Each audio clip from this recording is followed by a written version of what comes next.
Bus ಹಾಗೂ gate ಗೋಡೆ ಮಧ್ಯೆ ಸಿಲುಕಿ ಚಾಲಕ ಸಾವು.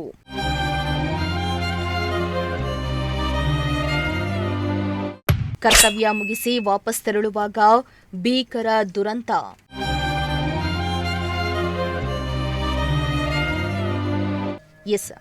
ಶಿರಾ ಬಸ್ ನಿಲ್ದಾಣದಲ್ಲಿ ನಿನ್ನೆ ಸಂಜೆ ಘೋರ ದುರಂತವೊಂದು ಸಂಭವಿಸಿದ್ದು ಚಾಲಕ ಸಾವನ್ನಪ್ಪಿದ್ದಾನೆ. ನಿನ್ನೆ ಡಿಪೋದಲ್ಲಿ ಕೆಲಸ ಮುಗಿಸಿ ಮನೆಗೆ ವಾಪಸ್ ತೆರಳುತ್ತಾ ಇದ್ದ ವೇಳೆ ಗೇಟ್ ಬಳಿಯ ಗೋಡೆ ಹಾಗೂ ಬಸ್ ಮಧ್ಯೆ ಸಿಲುಕಿ ಡ್ರೈವರ್ ಸಾವನ್ನಪ್ಪಿದ್ದಾರೆ. ನಿನ್ನೆ ಸಂಜೆ 6:30 ಸುಮಾರಿಗೆ ಚಾಲಕ ತಿಪ್ಪೇಸ್ವಾಮಿ ಎಂಬ ಚಾಲಕರು ಕರ್ತವ್ಯ ಮುಗಿಸಿ ಮನೆಗೆ ವಾಪಸ್ ಆಗ್ತಾ ಇದ್ರು.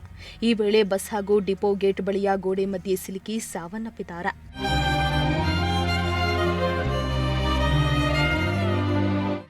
ಇನ್ನು ಡಿಪೋ ಬಸ್ಗಳು ಡೀಸೆಲ್ ತುಂಬಿಸಿಕೊಳ್ಳಲು ಕ್ಯೂನಲ್ಲಿ ನಿಂತಿದ್ವು. ಈ ವೇಳೆ ಚಾಲಕ ತಿಪ್ಪೇಸ್ವಾಮಿ ಕೆಎಸ್ಆರ್ಟಿಸಿ ಡಿಪೋನ ಪ್ರವೇಶ ದ್ವಾರದಲ್ಲಿ ಗೇಟ್ ಬಳಿ ಸ್ವಲ್ಪ ಜಾಗ ಇದ್ದು ಆ ಜಾಗದ ಮೂಲಕ ಹೋಗಲು ಮುಂದಾದ್ರು. ಈ ವೇಳೆ ಗೇಟ್ ಬಳಿ ಇದ್ದ ಬಸ್ ಒಂದು ಮುಂದೆ ಚಲಾಯಿಸಿದ್ದು ಗೇಟ್ನ ಗೋಡೆ ಹಾಗೂ ಬಸ್ ಮಧ್ಯ ಸಿಲುಕಿದ ಚಾಲಕನಿಗೆ ಗಂಭೀರ ಗಾಯಗಳಾಗಿದ್ದು ಕೂಡಲೇ ಅವರನ್ನ ಶಿರಾದ ಆಸ್ಪತ್ರೆಗೆ ದಾಖಲಿಸಿ ಚಿಕಿತ್ಸೆಯನ್ನ ಕೊಡಿಸಿ ಬಳಿಕ ಹೆಚ್ಚಿನ ಚಿಕಿತ್ಸೆಗೆ ಬೆಂಗಳೂರಿಗೆ ಕರೆದೊಯ್ಯಲು ಮುಂದಾಗಿದ್ದು ಮಾರ್ಗ ಮಧ್ಯೆ ಚಾಲಕ ತಿಪ್ಪೇಸ್ವಾಮಿ ಸಾವನ್ನಪ್ಪಿದ್ದಾರೆ.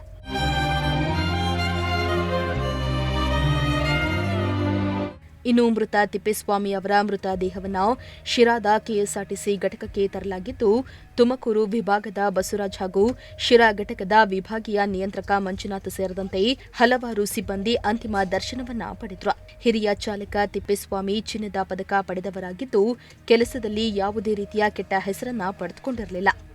ಅವರ ಅಗಲಿಕೆಗೆ ಡಿಪೋನ ಸಿಬ್ಬಂದಿ ವರ್ಗ ಹಾಗೂ ಮ್ಯಾನೇಜರ್ ಕಂಪನಿಯನ್ನ ಮಿಡಿದಿದ್ದಾರೆ.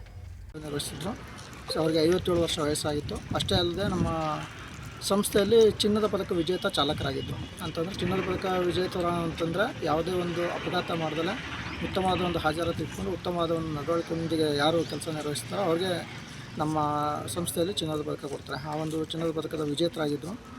ಬಹಳ ನಿಷ್ಠೆಯಿಂದ ಕರ್ತವ್ಯ ನಿರ್ವಹಿಸ್ತಾಯಿದ್ರು. ನೆನ್ನೆ ನಡೆದ ಒಂದು ದುರ್ಘಟನೆಯಲ್ಲಿ ಅವರ ಒಂದು ಸಾವಾಗಿದೆ. ಸಾವು ಅವರ ಒಂದು ಅಗಲಿಕೆಯ ಒಂದು ದುಃಖನ ಭರಿಸುವಂತಹ ಶಕ್ತಿ ಆ ಭಗವಂತ ಅವ್ರ ಕುಟುಂಬದವ್ರು ಕೊಡಲಿ ಅಂತ ನಾನು ಕೇಳ್ಕೊತೀನಿ. ಸರ್, ಇದು ಚಾತುರ್ಯ ಘಟನೆ ಯಾವ ಥರ ಇದು? ಬಸ್ಗಳು ಸಂಜೆ ಏನು ಇನ್ನಾಗ್ತಾ ಇರಬೇಕಾದ್ರೆ ತಿಪ್ಪೇಸ್ವಾಮಿಯವರು ತಮ್ಮ ಕರ್ತವ್ಯ ಮುಗಿಸ್ಕೊಂಡು ವಾಪಸ್ ಹೋಗಬೇಕಾದ್ರೆ ಆ ಬಸ್ ಏನು ಇನ್ನಾಗ್ತಾ ಇದೆಯಲ್ಲ ಬಸ್ಸು ಮತ್ತು ನಮ್ಮ ಡಿಪೋ ಗೇಟ್ ಏನಿದೆ ಆ ಮಧ್ಯದಲ್ಲಿ ಇವರು ಸಿಲುಕಿ ಒಂದು ಸ್ವಲ್ಪ ಎದೆ ಭಾಗದಲ್ಲಿ ಬಿಟ್ಟಾಗಿ ಆ ರೀತಿ ಸಾವಾಯಿತು. ಸ್ಥಳದಲ್ಲೇ ಇದಾಯಿತು ಅಥವಾ ಇನ್ನೂ ಜೀವ ಘಟನೆ ಆದಾಗ ಇನ್ನೂ ಜೀವ ಇತ್ತು. ಅವ್ರನ್ನ ತಕ್ಷಣ ನಾವು ಶಿರಾ ಸರ್ಕಾರಿ ಆಸ್ಪತ್ರೆಗೆ ಕರ್ಕೊಂಡು ಹೋದ್ವಿ. ಅಲ್ಲಿ ಸಹ ಡಾಕ್ಟ್ರು ಪ್ರಥಮ ಚಿಕಿತ್ಸೆ ನೀಡಿ ಇಮಿಡಿಯೇಟಾಗಿ ತುಮಕೂರಿಗೆ ಕರ್ಕೊಂಡು ಹೋಗಬೇಕು ಅಂತ ಹೇಳಿದರು. ತುಮಕೂರು ಸಿದ್ಧಗಂಗಾ ಆಸ್ಪತ್ರೆಗೆ ಕರ್ಕೊಂಡೋಗಿ ಅಲ್ಲೂ ಸಹ ಟ್ರೀಟ್ಮೆಂಟ್ ಕೊಟ್ಟು ತದನಂತರ ತುಮಕೂರಿನಿಂದ ಬೆಂಗಳೂರು MS ರಾಮಯ್ಯ ಆಸ್ಪತ್ರೆಗೆ ಸಾಗಿಸ್ಬೇಕಾದ್ರೆ ಮಾರ್ಗ ಮಧ್ಯೆ ಅವರು ದೈವಾಧೀನರಾಗಿದ್ದಾರೆ. ತಿಪ್ಪೇಸ್ವಾಮಿ ಬಗ್ಗೆ ಏನು ಹೇಳ್ತಾರೆ? ತಿಪ್ಪೇಸ್ವಾಮಿ ಅಂದರೆ ಅವರು ಉತ್ತಮವಾದ ಒಂದು ಚಾಲಕರು ಹಾಗೂ ಚಿನ್ನದ ಪದಕ ವಿಜೇತರು. ಅವ್ರಿಗೇನು ಸಮಸ್ಯೆ ಇದೆ ಬರಬೇಕು, ಆಕ್ಸಿಡೆಂಟಲ್ಲಿ 1 ಕೋಟಿ ರೂಪಾಯಿ ಬರುತ್ತೆ. ಇಲಾಖೆದು ಏನು ಕೆಲಸ ಬರಬೇಕು ಮಗನಿಗೆ ಕೊಡ್ತಾರೆ. ಎಲ್ಲ ರೀತಿ ಸವಲತ್ತು ಕೊಡ್ತಾರೆ, ಯಾವುದೇ ರೀತಿ ಸಮಸ್ಯೆ ಇಲ್ಲ. ಅವ್ರ ಬಗ್ಗೆ ತಾವು ಏನು ಹೇಳ್ಬೋದು? ಉತ್ತಮವಾದ ಚಾಲಕರು, ಬಾಂಧವ್ಯ ಚೆನ್ನಾಗಿ ಇಟ್ಕೊಂಡಿದ್ರು, ಎಲ್ಲರ ಹತ್ರ ಚೆನ್ನಾಗಿದೆ, ಹೇಳೋಕ್ಕೆ ಇಷ್ಟಪಡ್ತೀನಿ. ಇನ್ನು ಡಿಪೋನ ಗೇಟ್ ಬಳಿ ಸಿಬ್ಬಂದಿ ವರ್ಗ ಇಲ್ಲದಿರುವುದು ಹಾಗೂ ಸಣ್ಣ ಗೇಟ್ ತೆಗೆಯದೇ ಇರೋದ್ರಿಂದ ಈ ಅನಾಹುತ ಸಂಭವಿಸಿದೆ ಎಂದು ಮೇಲ್ನೋಟಕ್ಕೆ ಹೇಳಲಾಗ್ತಾ ಇದೆ. ಸದ್ಯ ಈ ಸಂಬಂಧ ಪ್ರಕರಣ ದಾಖಲಾಗಿದ್ದು ಹೆಚ್ಚಿನ ತನಿಖೆಯನ್ನ ನಡೆಸುತ್ತಿದ್ದಾರೆ.